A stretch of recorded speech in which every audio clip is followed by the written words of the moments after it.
नमस्कार बच्चों। आज की हिंदी कक्षा में आपका स्वागत है। मैं रेनू मलिक आपके समक्ष आह्वान कविता का शेष भाग लेकर उपस्थित हुई हूँ। इससे पूर्व आपने देखा कि किस तरह गुप्त जी देशवासियों को कर्मशील बनने के लिए प्रेरित कर रहे हैं। यह कविता उस व्यक्ति को संबोधित करता है जो लोग चुपचाप बैठे हैं, और ऐसे लोगों की संख्या पहले भी बहुत थी और अब भी बहुत है। परिश्रम करने की जरूरत है।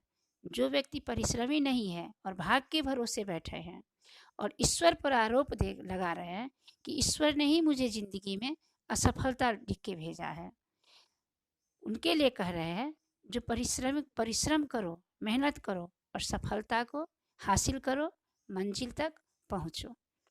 मंजिल तक पहुँचने के लिए उसे आग्रह कर रहे हैं। अब कविता की पंक्ति पर चलें। पर कर्म तेल बिना कभी भी दीप जल सकता नहीं। पर कर्म तेल बिना विधि दीप जल सकता नहीं। कवि का कहना है कि जो कर्म तेल अर्थात कर्मशील, कर्म तेल का अर्थ है कर्मशील, जो कर्मशील नहीं बनेंगे, विधि दीप अर्थात विधाता ने जो भाग बनाया है, जो कर्मशील नहीं बनेंगे वो कभी भी जीवन में सफल नहीं हो सकते। विधि दीप अर्थात विधाता ने जो भाग बनाया वो खुल नहीं सकता। ईश्वर ने आपको भाग दिया है, वो अपने आप नहीं खुलेगा, उसके लिए कर्म अनिवार्य है। अर्थात कर्म के बाद ही फल की इच्छा कीजिए। कर्म के बिना जीवन कभी नहीं बदलता। कर्म के बिना आंशिक परिवर्तन भी नहीं हो सकता। भाग उसी का साथ देता है जो कर्मशील होता है देव क्या, साचे बिना कुछ आप ढल सकता नहीं। जब तक कोई साचा न हो तब तक आप कोई आकृति नहीं बना सकते। साचा का अर्थ है चित्र बनाने वाला औजार या वस्तु। जो साचा होता है एक आकृति में, उस पर कुछ अगर आकार बनाना है उस पर ढाल दिया जाता है, उसी आकार का बन जाता है। तो यहाँ साचा का अर्थ है आकार बनाने वाला वस्तु। जब तक कोई साचा न हो तब तक आप कोई आकृति नहीं बना सकते हैं।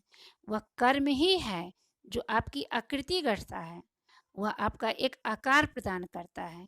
इसलिए कर्म बड़ा है, और अगर हम कर्मशील रहेंगे तो बड़ा से बड़ा संकट भी पीछे छूट जाता है।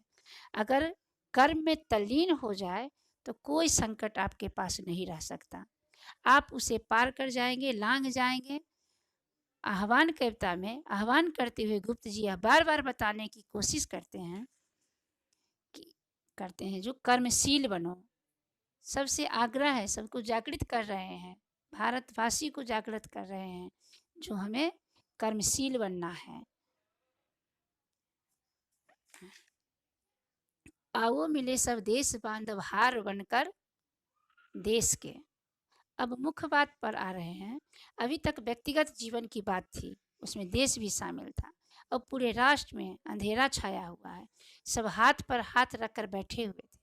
अब क्या होगा? इतना बड़ा अंग्रेज शासन है, उपनिवेशवाद है, इसको हटा पाना, दूर भगाना आसान नहीं है। ऐसे समय में कवि फिर संबोधन करता है कि ये जो देश के इसमें सब माला की तरह संबोधित करता है कि हम लोग एक बनकर, एक हार बनकर, एक माला की तरह बनकर, एकता के जुट में जुटकर इसके लिए आगे बढ़े। साधक बने सब प्रेम से सुख शांति में उद्देश्य के। फूलों की तरह नहीं रहेंगे हम, एक माला की तरह इकट्ठा होकर अलग अलग फूलों की तरह नहीं रहेंगे। हम सब मिलेंगे और एक आकार ग्रहण करेंगे, एक स्वरूप प्रदान करेंगे, एक माला की तरह बनकर एकजुटता लाएंगे। साधक बने सब प्रेम से सुख शांति में उद्देश्य को। तो कवि कहता है कि अकेले अकेले नहीं, सब मिलकर इसके साधक बने, साधना करे और इसी उद्देश्य के लिए जीवन को समर्पित कर दे कि कैसे राष्ट्र को उन्नति की ओर, मुक्ति की ओर ले चले, स्वाधीनता की ओर ले चले। और ये जो जीवन हमें अपने मन से, अपने ढंग से जीने को मिला है, यह ऐसे ही नहीं मिला है, बहुत संघर्ष के बाद। इसमें कितनों की खून पसीना है। इसलिए हमें आगे बढ़ना है और जीवन और स्वाधीनता प्राप्त करना है। क्या सांप्रदायिकता भेद से है एक मिट सकता हो। ये जो हम टुकड़े टुकड़े में बटे रहते हैं, ये हमारा है, ये तुम्हारा है, इस भाव से कभी एकता नहीं आ सकती। हम कभी एकजुट नहीं हो पाएंगे। हमें यह माला बनना होगा, हमें यह मानना होगा कि हम सब एक भारतवासी हैं। एकता की भावना अपने आप में बहुत बड़ी चीज़ है। हम इस देश के नागरिक हैं, इसके लिए हमें हमेशा तैयार रहना चाहिए। किसी भी प्रकार की सांप्रदायिकता का भेदभाव नहीं होना चाहिए। बनती नहीं क्या एक माला विविध सुमनों को कहो। कवि का कहना है, यह कोई आश्चर्य की बात नहीं है कि अलग अलग बागों से तोड़कर फूल की माला नहीं बन सकती। अलग अलग पौधे से फूल तोड़े जाए और माला नहीं बन सकती। अलग अलग फूलों से माला, जैसे गुलाब, जूही, गेंदा, सबको अगर मिला के माला बनाया जाता है तो और देखने में सुंदर होता है, देखकर लोग आनंदित होते हैं। इसी प्रकार एकता को बनाए रखने के लिए सभी देशवासी को एकजुट होकर माला की तरह एक सूत्र में बंध जाना चाहिए और विविधता में एकता लाना चाहिए। इस देश में समान अधिकार मिलना चाहिए। 1912 के आसपास गुप्त जी कहते हैं कि आज हम लोगों को मिला हुआ है। 1912 के आसपास ही देश गुप्त जी कह के गए हैं कि हमें समान अधिकार मिलना चाहिए, जो कि आज हम लोगों को मिला हुआ है। कवि का कहना है, एकता को बनाए रखने के लिए हमें सतत प्रयासरत रहना चाहिए।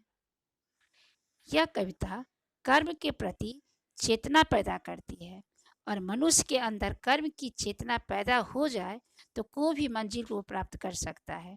और यह मानकर चलना चाहिए, जो भी हासिल होगा कर्म से हासिल होगा, ईश्वर को दोष देने से कुछ प्राप्त नहीं होगा। आइए अब मुख्य बिंदु पर चलते हैं। देश की जनता, इसका मुख्य बिंदु है देश की जनता का उद्बोधन एवं उसका आह्वान। निराशा, आलस एवं अकर्मण्यता से ग्रस्त देश की जनता को जगाने का प्रयास। कविता के आह्वान शब्दों का प्रयोग हुआ है। आगे बढ़ो, ऊंचे चढ़ो।